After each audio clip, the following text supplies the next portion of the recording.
بسم اللہ الرحمن الرحیم۔ السلام علیکم۔ آج آپ اس کہانی کا 9واں حصہ سنیں گے، میرے ساتھ رہیے گا۔ چلیے شروع کرتے ہیں۔ خالہ کا گھر حسب معمول ان کے لیے چشم برا تھا۔ عادل نے خالہ کو جب پارے کی اصلیت بتائی وہ آنسو بھر لائیں۔ دیکھا، مجھے ایسا ہی لگا تھا جیسے میں سہالیہ کو دیکھ رہی ہوں۔ عادل، یہ تم نے بہت بڑا کارنامہ انجام دیا ہے۔ میں بھی ایسی بھلکڑ، کبھی اس کی ماں کا نام پوچھ لیتی تو پہلے ہی خبر ہو جاتی۔ وہ بے حد خوش تھیں۔ پارے کو پاس لٹا کر سہالیہ پھپھو کی باتیں کرنے لگیں۔ پارے بھی بہت خوش اور مطمئن نظر آئی۔ عادل اگلے دن صبح ہی مکان دیکھنے گیا۔ مالک مکان سے درخواست کی۔ انہوں نے سوچ کر کہا، اچھا ایسا ہے کہ بیڈ روم تو ہو گئے ہیں، باتھ روم کل تک ہو جائیں گے تو آپ منتقل ہو جائیں، لاؤنج بعد میں ہوتا رہے گا۔ عادل نے اطمینان کا سانس لیا اور آفس چلا گیا، جہاں اس کے لیے خاصا کام جمع ہو چکا تھا۔ گھر آ کر سب کے ساتھ چائے پی۔ پارے کی بحالی طبیعت چہرے سے ظاہر تھی۔ وہ نازلی سے خاصی بے تکلف ہو گئی تھی۔ خالہ متفکر نظر آئیں، پوچھنے پر بولیں، عادل اگر ارم کا نام بدل جائے، کچھ بھی دوسرا رکھ دیا جائے، اس کے لیے بھی اور باقی سب کے لیے بھی بہت اچھا ہو جائے۔ عادل نہ سمجھنے والے انداز میں انہیں دیکھنے لگا۔ جب یہ پیدا ہوئی، ارم نام سنتے ہی میں نے بھائی سے کہا تھا، یہ نام ٹھیک نہیں۔ ارم شداد کی جنت کو کہتے ہیں، اور پیدا ہوئی اتنی کالی تھی، سب حیران تھے۔ آپا کی گود میں اچھی نہیں لگتی تھی، مگر کیا کریں، اللہ کی مرضی۔ تو نام تو سبیہ شازیہ رکھنا تھا، آخر چھوٹی نازیہ ہے کہ نہیں۔ سب ہنسنے لگے۔ عادل نے ٹال دیا، خالہ ارم نام بہت اچھا ہے، بہت لوگ رکھتے ہیں۔ ہاں ہوتا ہے، مگر ہمارے خاندان میں تو کلنک کا ٹیکے کی طرح ہو گیا ہے۔ خیر اب بھی وقت گزرا نہیں، تم اپنی ماں سے کہو تو۔ میں نے کہا تھا بچپن میں، تو انہوں نے کہا اب تو نام پڑ گیا۔ خالہ اب مشکل ہے، کوئی راضی نہیں ہوگا، پہلے ہی بدل جاتا۔ تمہاری ماں نے کہا تھا نفسیاتی مریض بن جائے گی، نام بدلا تو کیونکہ سب کو عادت ہو گئی ہے۔ لو پوچھو ذرا، اب نہیں ہے نفسیاتی مریض، تخریب کار۔ عادل اپنی بیوی بچے کو اس سے دور رکھنا، میری نصیحت ہے، تاکید ہے۔ پیروں کے چکر میں آ کر اپنا ایک بچہ بھی گنوا چکی ہے، اسی بات پر شوہر سے انبن بھی ہو گئی تھی۔ میری مانو، اس کا کسی بڑے نفسیاتی ڈاکٹر سے علاج کراؤ۔ نازیہ نے بھی یہی کہا تھا، مگر اب وہ اس قدر عادی ہو چکی تھی کہ شاید ہی کسی کے قابو میں آئیں۔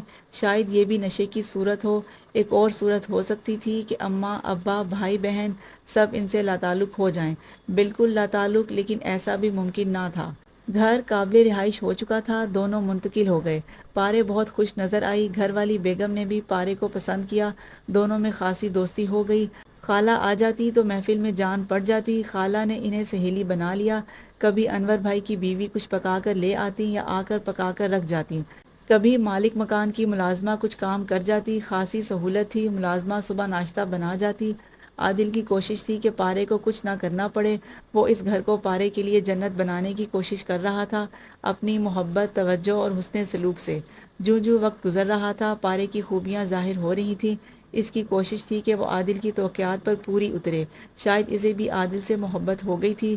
عادل اکثر خود کو شاباش دیتا، شادی کے لیے اقرار کر کے اس نے زندگی کا سب سے بڑا کارنامہ انجام دیا تھا۔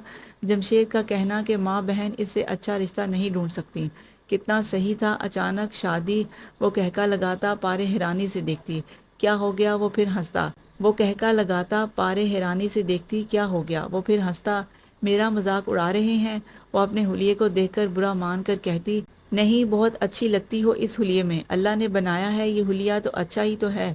آپ اس دن مجھے خانیوال جانے کی بات پر خفا ہو گئے تھے کیا؟ ایک دن پوچھ لیا۔ نہیں، مجھے خوشی ہوئی تھی کہ تم نے مجھے اپنا سمجھ کر رازدار بنایا، کوئی خواہش ظاہر تو کی۔ خواہش نہیں، مجبوری۔ مجھے اتنی عقل تو ہے کہ جہاں محبت ہو، لگاؤ ہو، مگر عزت نہ ہو، کوئی حیثیت نہ ہو، تو زندگی بیکار ہو جاتی ہے۔ میرا مرنے کو دل چاہ رہا تھا۔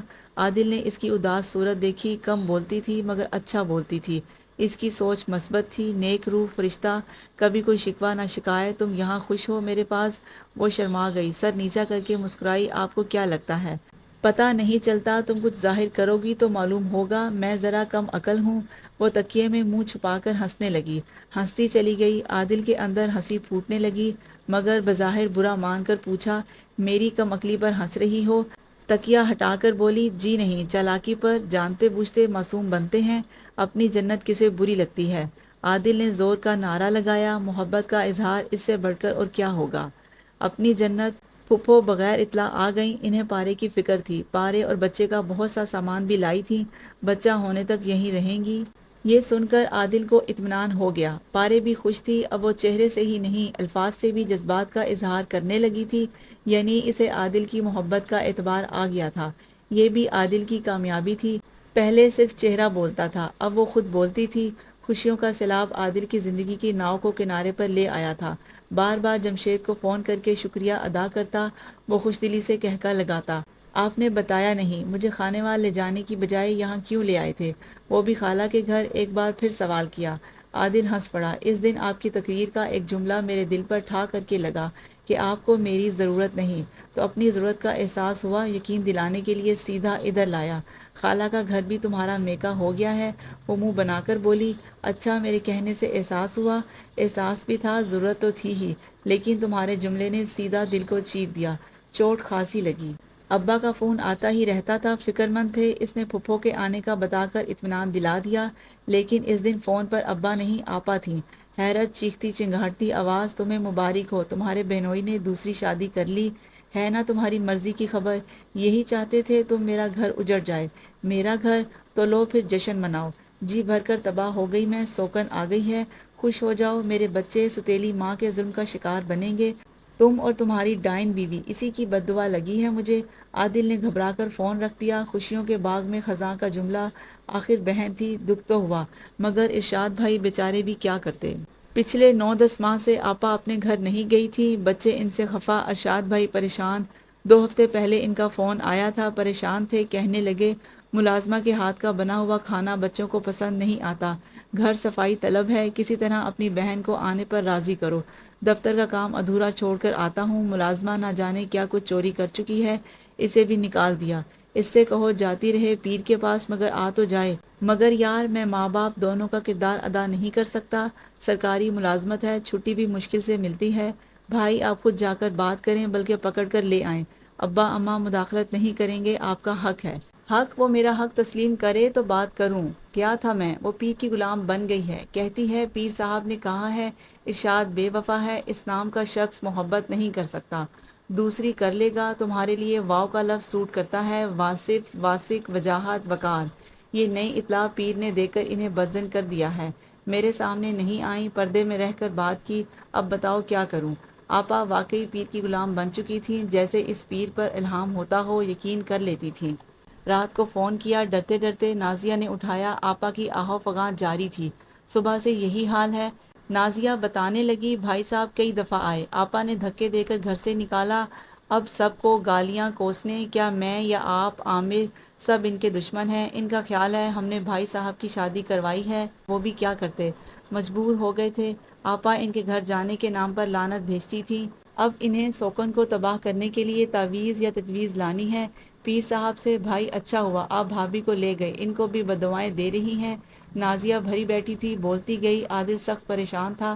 خالہ آ گئی، سن کر پھپھو سے کہنے لگی، مجھے تو پہلے ہی علم تھا، کوئی فقیر ایسا برا کام نہیں کرتا، یہ لڑکی سفلی جادوگروں کے ہاتھوں میں کھیل رہی ہے، گندا علم، ارے اسے کوئی سمجھاتا نہیں کہ کتنا گناہ ہے دوسروں کو اذیت دینا، کسی عذاب میں گرفتار نہ ہو جائے، اب بھی وقت ہے، اپنی آپا کو کیا کہوں، ان کی خاموشی نے اس کی ہمت بڑھائی ہے، نکال باہر کرتی گھر سے کہ بھئی جاؤ اپنے بچے اپنا شوہر سنبھالو، مگر وہ بھی شاید ڈرتی ہیں بیٹی سے، اللہ معاف کرے، توبہ۔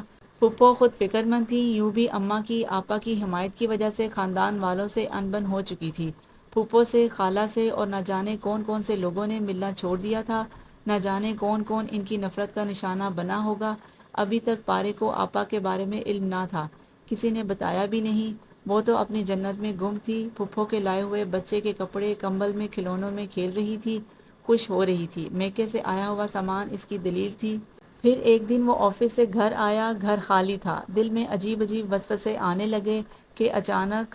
یہاں تک میرا ساتھ دینے کا بہت شکریہ۔ آج کی ویڈیو آپ کو کیسی لگی ضرور بتائیے گا۔ اس کہانی کی پلے لسٹ بڑی آزمائش موجود ہے، اگر سننے کو دل چاہے تو چیک کر لیجئے گا۔ میری دعا ہے کہ اللہ آپ کو آسانیاں عطا فرمائے اور آسانیاں تقسیم کرنے کا شرف عطا فرمائے۔ جزاک اللہ۔